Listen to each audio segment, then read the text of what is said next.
ایک عمل اور ضروری سمجھا جاتا ہے، وہ ہے قبرستان جانا.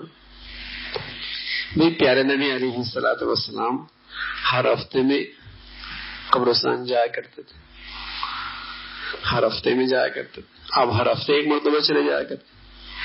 باقی اس رات میں پوری نبی کی زندگی میں نبی علیہ الصلوۃ والسلام ایک مرتبہ اس رات میں قبرستان تشریف لے گئے.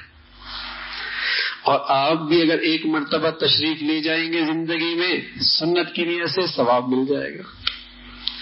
لیکن اسے فرض کا درجہ دے دینا کہ شب برات نہیں جب تک کہ قبرستان نہ جائے، تو پھر میرے نبی تو بہت ساری راتوں میں نہیں گئے.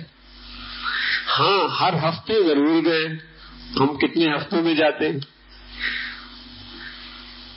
اس رات میں تو فرض کی طرح سمجھ لیا اور باقی زندگی میں قبرستان کا رخ ہی نہیں کرتے.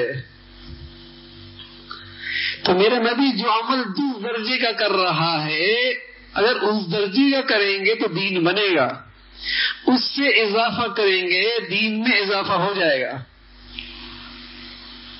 اور پھر قبرستان کی اصل روح یہ ہے وہاں موت یاد آ جائے، موت یاد آ جائے، فکر آخرت پیدا ہو جائے.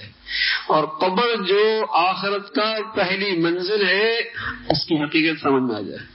لیکن شور و شغب میں جب یہ روح نہ ملے تو بجائے روح کے وہاں گناہ ہونے کا خطرہ ہے، پھر کسی طرح میں گنجائش نہیں. ویسے اگر زندگی میں ایک مرتبہ جاتا ہے اور سنت کی نیت سے جاتا ہے کہ میرا پیارا نبی زندگی میں ایک مرتبہ تشریف لے گئے، میں بھی جانا چاہتا ہوں، اس کا ثواب مل جائے.